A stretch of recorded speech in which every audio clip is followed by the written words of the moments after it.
নোয়াখালীর হাতিয়ায় শাপলাকলিতে ভোট দেওয়ায় এক নারীকে যৌন নির্যাতনের অভিযোগটি সুপরিকল্পিতভাবে ছড়ানো হয়েছে বলে মন্তব্য করেছেন ছাত্রদলের সাধারণ সম্পাদক নাসির উদ্দিন নাসির।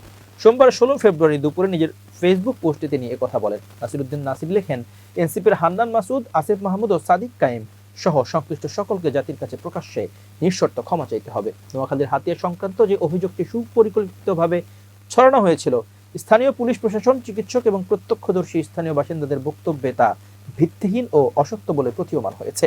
একটি স্পর্শকাতর ও সংবেদনশীল বিষয়কে রাজনৈতিক উদ্দেশ্যে ব্যবহার করে জনমনে বিভ্রান্তি সৃষ্টি করা হয়েছে, যা অত্যন্ত নিন্দনীয় ও দায়িত্ব জ্ঞানহীন আচরণ। নথিভুক্ত তথ্য অনুযায়ী অভিযুক্ত ব্যক্তি 13 ফেব্রুয়ারি রাত 10টা 28 মিনিটে হাসপাতালে ভর্তি ছিলেন। একই সময় তিনি অন্যত্র গিয়ে ঘটনা ঘটিয়েছেন, এমন দাবি বাস্তবতা ও যুক্তির পরিপন্থী। বিশেষ করে হাতিয়া থেকে জেলা সদর হাসপাতালে যাতায়াতে যেখানে 2 ঘন্টার বেশি সময় প্রয়োজন, সেখানে একই সময়ে দুই স্থানে উপস্থিত থাকার অভিযোগ সুস্পষ্টভাবে অসঙ্গত ও প্রশ্নবিদ্ধ। পরিস্থিতির পরিপ্রেক্ষিতে নোয়াখালী জেলা জামায়াতের আমির ইসহাক খন্দকার কর্মসূচি স্থগিত করেছেন, যা ঘটনাটির ভিন্ন মাত্রা ও অন্তর্নিহিত বাস্তবতাকে আরো স্পষ্ট করে। ধর্ষণের মতো গুরুত্বপূর্ণ ও গুরুতর স্পর্শকাতর অভিযোগকে রাজনৈতিক হাতিয়ার হিসেবে ব্যবহার করে মব তৈরির অপচেষ্টা এবং একটি রাজনৈতিক দলকে হেয় করার অপপ্রয়াস শুধু নৈতিক অবক্ষয়ের পরিচয় নয়, এটি সামাজিক স্থিতিশীলতার জন্য বিপজ্জনক।